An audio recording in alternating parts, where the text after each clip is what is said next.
नमस्कार, मैं अनूप शर्मा एकेएन पे फिर से आपका स्वागत करता हूँ।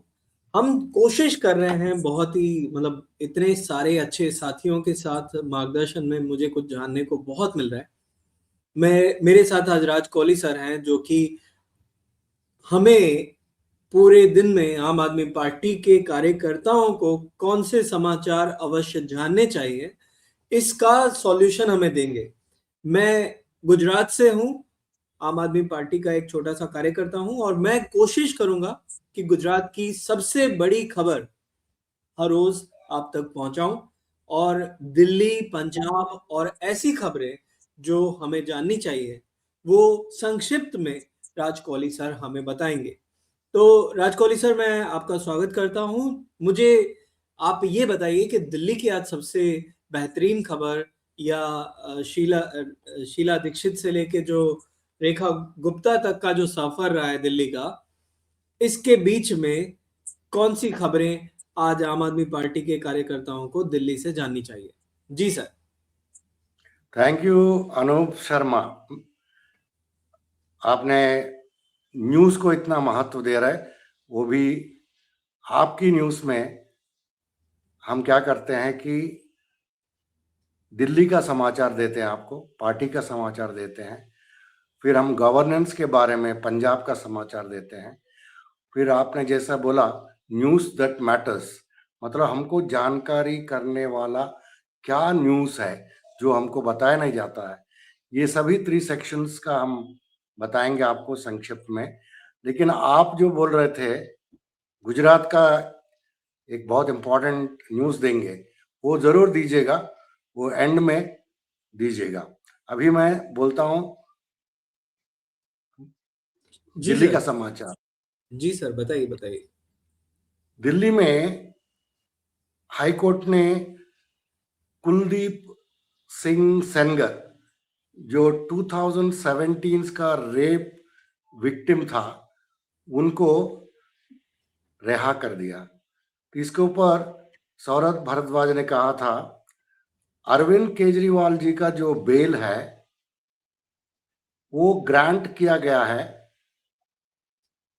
जनरली वो ग्रांट करने के लिए 2-3 दिन लगता है, लेकिन एनफोर्समेंट डायरेक्टरेट ने क्या किया, उन्होंने बोला वर्बली हमको बेल चाहिए बोला, तो कोर्ट ने ग्रांट कर दिया। और यहाँ ऐसा हो रहा है कि जो आरोपी है जिन्होंने रेप किया हुआ है, उनके ऊपर पॉस्को केस है, उनको दिल्ली हाई कोर्ट ने एकदम रहा कर रहा है। तो दो तरह का, दो टाइप का जस्टिस चल रहा है इंडिया में। जो आरोपी है उनको बेल आराम से मिल रहा है, जो क्राइम किया हुआ है, और जो कोई भी क्राइम नहीं किया, कोई चीज साबित नहीं हुआ, उनको तो बहुत देर करते हैं, जेल में रखते हैं। तो ये चीज कहा था। फिर दूसरा मामला ये प्रदूषण के बारे में, हवा का प्रदूषण के बारे में। जब दिल्ली में इतना प्रदूषण हो रहा है तो आम आदमी पार्टी ने पहले ही बताया था, आप जो एयर प्यूरिफायर्स जो बेचते हैं, लोग खरीदते हैं, उसके ऊपर 18% जीएसटी है। आप उसको हटाइए, उसको 0% कीजिए या 5% कीजिए करके आम आदमी पार्टी बोला था। लेकिन दिल्ली का रेखा गुप्ता जी का गवर्नमेंट सुना ही नहीं। फिर अभी दिल्ली हाई कोर्ट ने भी यही चीज बोला था कि आप उसमें एयर प्योरीफायर के ऊपर टैक्स हटा दीजिए। जी। ये हुआ दिल्ली का समाचार। और हम और एक चीज बताना चाहते हैं, जो प्रदूषण सिर्फ हवा में नहीं है, यमुना में भी, जल में भी हो रहा है। इसके ऊपर हम ये बताना चाहते हैं, जब 10 साल का आम आदमी पार्टी का सरकार चल रही थी, कई सारे मेजर्स लिए गए थे यमुना को साफ करने के लिए, वैसे प्रदूषण को, हवा का प्रदूषण को साफ करने के लिए। पर्टिकुलरली हवा का प्रदूषण को कम करने के लिए विंटर प्लान बोल के 15 किस्म का इनिशिएटिव्स लिया जाता था। जैसे कि ये जो ईंट वाला भट्टी है उसको बंद कर दिया जाता था, कंस्ट्रक्शन को बंद किया जाता था। वैसे कई सारे आपको ऑड इवन याद होगा। लेकिन ये गवर्नमेंट जो है कुछ भी नहीं कर रहा है। ऊपर से यमुना में इतने सारे केमिकल्स डाले जा रहे हैं सफाई करने के लिए, तो उससे और ज्यादा पोल्यूशन यमुना में हो रहा है। तो ये है संक्षिप्त में आपको समाचार। और एक है अनु, जी, एक एफआईआर किया गया है सौरभ भारद्वाज जो पूर्व मंत्री हैं दिल्ली के, उनके ऊपर। किस लिए? वो बोल रहे हैं बीजेपी का गवर्नमेंट और उनका पुलिस कि आपने 2 रिलीजियंस के बीच में भड़काऊ भाषण दिया, ताकि ये तो उल्टा चोर कोतवाल को डांटा ऐसा हो गया। कुछ दिन पहले बीजेपी के लोग आके जो बच्चे और स्टूडेंट्स युवाएं कुछ सांता क्लॉज का वेश धारण करके सड़क पे ग्रीटिंग्स दे रहे थे शांतिपूर्वक, उन लोगों को ऐसा धमकाया गया, तुम लोग यहाँ से भाग जाओ नहीं तो हम तुम्हारे ऊपर केस करेंगे। और ऊपर से आम आदमी पार्टी के लीडर्स के ऊपर केस कर रहे हैं। कोई भड़काव नहीं हुआ था।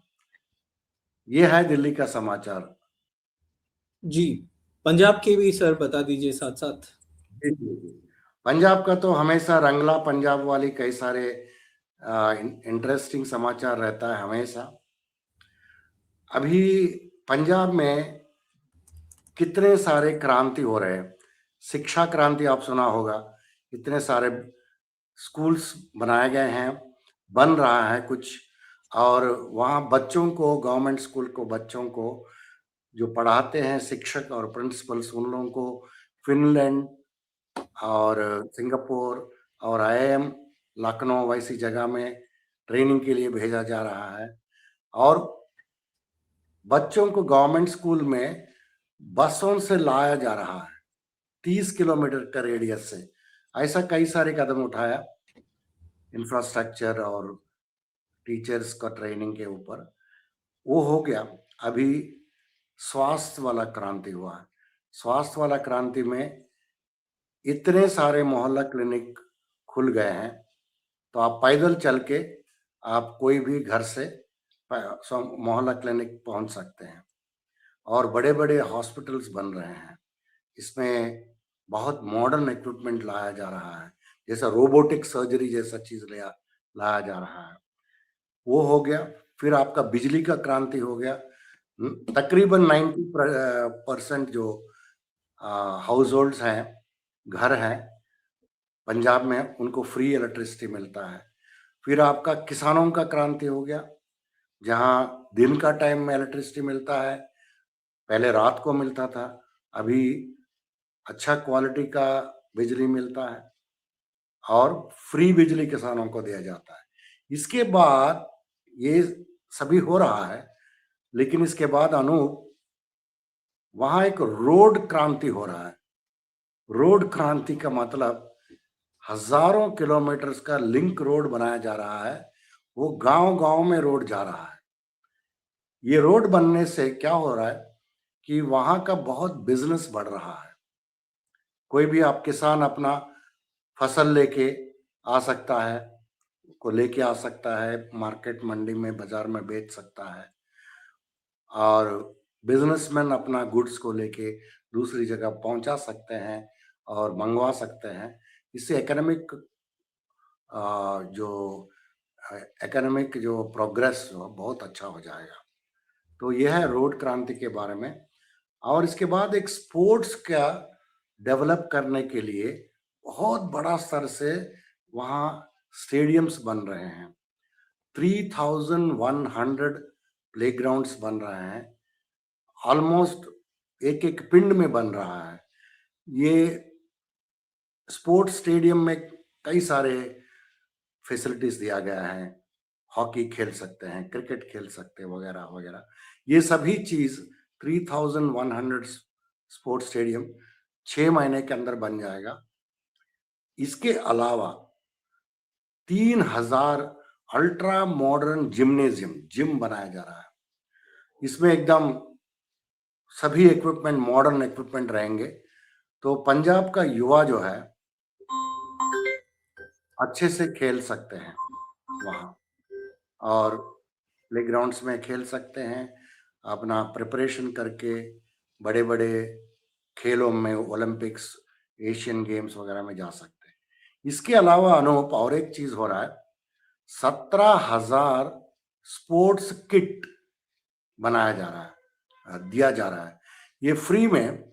आप मान लीजिए कोई आता है प्लेग्राउंड में युवा, और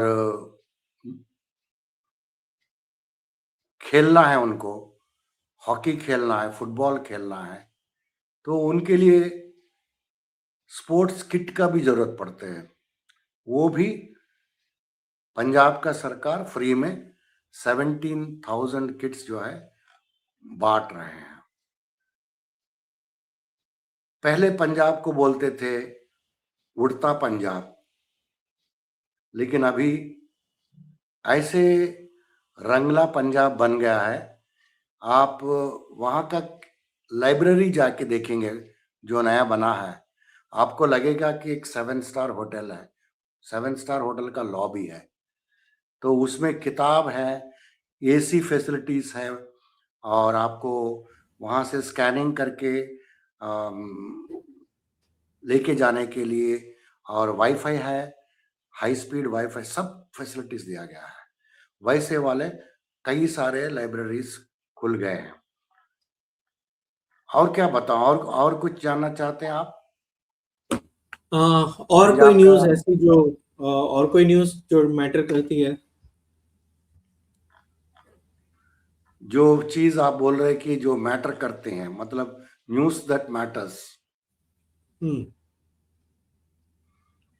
इसमें कई सारे समाचार है अनूप। हम्म। अरविंद केजरीवाल ने कहा था, जब वो उन्नाव का रेप विक्टिम, उनको रिहा किया गया है दिल्ली हाई कोर्ट के साथ, अरविंद केजरीवाल ये कहा था, एक जस्टिस जो है इंडिया में रिवर्स में चल रहा है। नॉर्मली जस्टिस कैसा चलता है, कोई चोर है, लफंगा है, कोई रेप कर रहा है, कोई मारपीट कर रहा है, कोई मर्डर किया है, उसको जो है रेपिस्ट या मर्डरर या उनको जाके जेल में डाला जाता है। फिर जिनका वो विक्टिम रहता है, रेप विक्टिम हुआ या किसी का मर्डर हो गया, उनको जो है पुलिस और गवर्नमेंट और कोर्ट सहायता देते हैं, है ना। ये जस्टिस सिस्टम है। लेकिन अरविंद केजरीवाल ये बोल रहा है, अभी हमारे इंडिया में उल्टा रिवर्स जस्टिस सिस्टम चल रहा है। जो उन्नाव का जो रेपिस्ट है वो एक्स एमएलए है, इसलिए उनको रिहा कर दिया, तुमने रेप नहीं किया बोला। और वो जो रेपिस्ट की माँ है, जो रेपिस्ट का विक्टिम जो है, रेप का विक्टिम, उनकी मदर को लाठी चार्ज कर रहा है क्योंकि वो जस्टिस मांग रहा है बोल के। वैसा रिवर्स चल रहा है इंडिया में आजकल।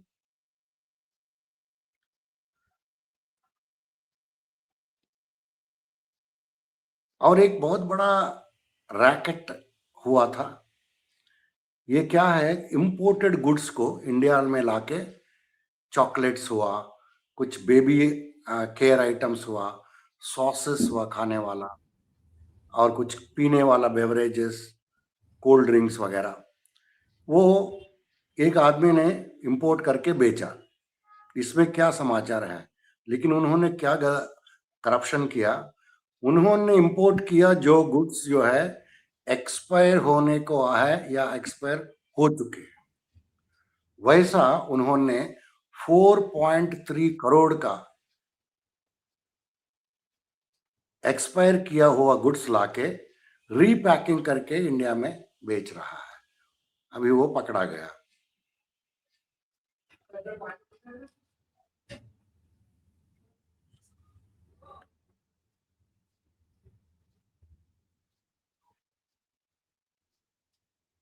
राजस्थान में ये जो लॉ बनते हैं गवर्नमेंट से, स्टेट गवर्नमेंट का, सेंट्रल गवर्नमेंट का, ऐसा कंफ्यूजिंग तरफ से बनता है।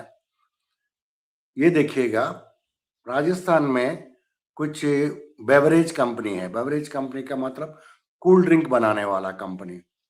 वो कंपनी को पानी नहीं मिल रहा क्योंकि वहां पानी है ही नहीं। लेकिन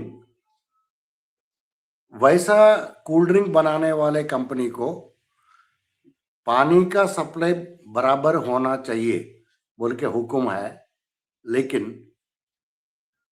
वहां कुछ कुछ गांव में ऐसा परिस्थिति है, आप सिर्फ हफ्ते में एक दफे पानी पीने का और नहाने का मिलता है। वैसी जगह में ये फैक्ट्रियां डाल के ये लोग इतना पानी कूल ड्रिंक्स पानी लेके कूल ड्रिंक्स बना रहे हैं। तो ये एक दोगलापन वहां चल रहा है। बस इतना ही है आज के लिए। अनूप, आपने जो गुजरात का समाचार बोलना चाहते हैं वो जरा बोल दीजिए प्लीज।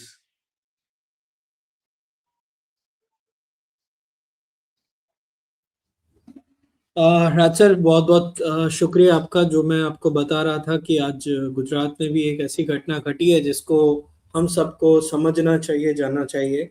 पूरे देश के अंदर आदिवासियों पे जो हमला हो रहा है भाजपा के द्वारा, उसके अंदर जो सबसे बड़ा चेहरा उभर के आ रहे हैं वो आम आदमी पार्टी के विधायक, गुजरात से विधायक। इस बात पे मुझे बहुत प्राउड फील है कि आम आदमी पार्टी के विधायक चेतर वसावा हैं। 2024 में इन्होंने एक सांसदी का चुनाव लड़ा था जो कि था मनसुख वसावा के सामने, जो अब एक आरोप लगा रहे हैं। तो पहले हम ये समझ लें कि क्या चेतर वसावा के साथ उन्हें पहले जेल में डाला गया, और जब जेल में डाला गया तो पूरे उनके एरिया के अंदर लोगों ने चक्का जाम किया था, बंद कर दिया था एकदम वहां पर चेतर वसावा के लिए। और इसके आप फुटेजेस आपको मिल सकते हैं, यूट्यूब पे आप देख सकते हैं, अलग अलग प्लेटफॉर्म पे ये सारी घटनाएं घटी हुई एविडेंस के साथ मैं आपको यहाँ पे शो कर रहा हूँ। हमने भी, अब होता कहाँ है, शुरुआत होती है 4-5 दिन पहले एक न्यूज, एक समाचार जो राष्ट्रीय स्तर पर चलते हैं, जिसको अनुराग ढांडा और सौरभ भारद्वाज जी दिल्ली से प्रेस कॉन्फ्रेंस भी करते हैं। और उसके अंदर मुद्दा ये था कि चेतर वसावा जी ने एक बहुत बड़ा प्रश्न उठाया था कि किस तरह से 50 करोड़ रुपए का खर्चा नरेंद्र मोदी जी के एक इवेंट के लिए किया जाता है। अब जब ये खर्चा किया बताया गया, ये आदिवासी फंड को जिस तरह ने भाजपा ने अपने इवेंट के लिए खर्च किया, इस चीज को जब एक्सपोज किया और ये राष्ट्रीय स्तर से एक्सपोज हुआ, तब बीजेपी की एक चालाकी सामने आ जाती है। और वो चालाकी होती है कि बीजेपी के जो एमपी हैं वो आम आदमी पार्टी के विधायक पर 75 लाख रुपए की डिमांड का एलिगेशन लगाते हैं। और ये डिमांड किसको की जाती है? बीजेपी के एमपी के हिसाब से, जिसमें उनका कोई लेना देना नहीं है। बट उनका कहना यह है कि कलेक्टर ने उन्हें बताया है कि 75 लाख रुपए मुझसे विधायक ने मांग की है। पहला, इसका कोई भी सबूत अभी तक उस एमपी ने नहीं दिया कि किस तरह से, कब, कहां, कब और किस तरह से चेतर वसावा जी ने उनसे पैसे मांगे थे, ये नहीं बता पाए। लेकिन छवि खराब करने के लिए एक बहुत बड़ा प्रोपेगेंडा चलाया गया। इस समाचार को जब तूल नहीं मिला कि यार मनसुख वसावा ऐसे ही बोल रहे हैं, तो मनसुख वसावा ने बीजेपी पे और सांसदी पे छोड़ने तक की बात कर दी कि अगर पार्टी ने डिसीजन मेरे लिए स्टैंड नहीं लिया तो मैं इस्तीफा दे दूंगा। और यहां पर हमें ये बात नहीं भूलना चाहिए कि भारतीय जनता पार्टी के पास राष्ट्रीय स्तर पर बहुमत नहीं है, अलायंस की सरकार चला रहे हैं, और ऐसे में एक एमपी कम होना ये भारतीय जनता पार्टी के लिए बहुत नुकसानकारक चीज है। तो होता क्या है, बीजेपी के वो डिस्ट्रिक्ट प्रेसिडेंट जो एमपी से नहीं बनती है, वो भी सुर में सुर मिलाना शुरू करते हैं, और भारतीय जनता पार्टी का एक प्रोपोगंडा चालू होता है कि चेतर वसावा ने पैसे मांगे। अब चेतर वसावा जी को पता था कि उन्होंने कुछ भी गलत नहीं किया, तो वो एक कैमरा ऑन करके उसी कलेक्टर को मिलने जाते हैं और उनसे पूछ लेते हैं कि क्या मैंने आपसे कभी कोई पैसे की डिमांड की है, और बदले में कलेक्टर बोल देते हैं कि नहीं, ऐसा कभी कुछ नहीं हुआ है। ये ऑन रिकॉर्ड है, इसकी फुटेज आपको अन्य चैनलों पर मिल सकती है। अब होता क्या है, इस बात से बीजेपी का आलाकमान और उनकी पूरी रणनीति फ्लॉप हो गई, क्योंकि कलेक्टर ने खुद ने बोल दिया, वीडियो बन गया। तो होता यह है कि मनसुख वसावा और प्रेशर करते हैं, क्योंकि बड़ी मुश्किल से सांसदी का चुनाव इस बार निकाल ले गए थे, थोड़ी सी चीज के कारण, थोड़ी सी मेहनत की कमी रह गई, वरना चेतर वसावा ही गेम खत्म कर देते। ये समझते हैं एमपी मनसुख वसावा। तो उन्होंने एक और चाल चली, और ये चाल कल चली। क्या किया उन्होंने किया कि कलेक्टर को मिले, और कलेक्टर को मिलने के बाद कहा कि आप बोलिए। कलेक्टर ने बोल दिया कि मीडिया के सामने मैं नहीं बोलूंगा, लेकिन आप जो बोलेंगे उसका खंडन नहीं करूंगा। ये मेरा अजम्पशन है, क्योंकि कलेक्टर ने किसी भी प्रतिक्रिया को देने से मना किया। मनसुख वसावा बाहर आते हैं और बोल देते हैं कि मैं आज की तारीख के अंदर कलेक्टर ने मुझे अंदर बोला है कि चेतर वसावा ने 75 लाख मांगे थे, ये मैंने बोला है। पर कलेक्टर इस बात को स्वीकार नहीं करते हैं, बोल देते हैं कि पूरी राजनीतिक प्रेरित है, मैं इसमें कुछ भी बयानबाजी नहीं करूंगा। आम आदमी पार्टी के प्रदेश अध्यक्ष यशोदान गढ़वी जी ने भी इस बात को पूरा क्लियर कट समझाया है, आप उनके चैनल पे जाके देख सकते हैं। उन्होंने पूरा एक वीडियो बनाया है, जिसे हिंदी और गुजराती दोनों भाषाओं में बनाया है। उन्होंने भी किस तरह से इस षड्यंत्र को राजनीतिक प्रेरित बनाया है, राजनीति से प्रेरित बनाया है, वो समझाया है। तो ये बहुत बड़ी खबर अभी के लिए गुजरात से है आज की। मुझे लगता है कि सबसे बड़ी खबर यही है। उम्मीद करता हूं मैं इस समाचार के साथ न्याय कर पाया होऊंगा। राज सर ने भी आज हमें काफी सारी जानकारी दी। मैं राज सर आपका भी शुक्रिया अदा करता हूं, और सभी उन दर्शकों का जिन्होंने ये समय निकाल के आम आदमी पार्टी की खबर को जानने के लिए समय निकाला है, उन सभी का दिल से धन्यवाद। जय हिंद। हमें बनाएंगे मिलकर भारत को बेहतर। जय हिंद।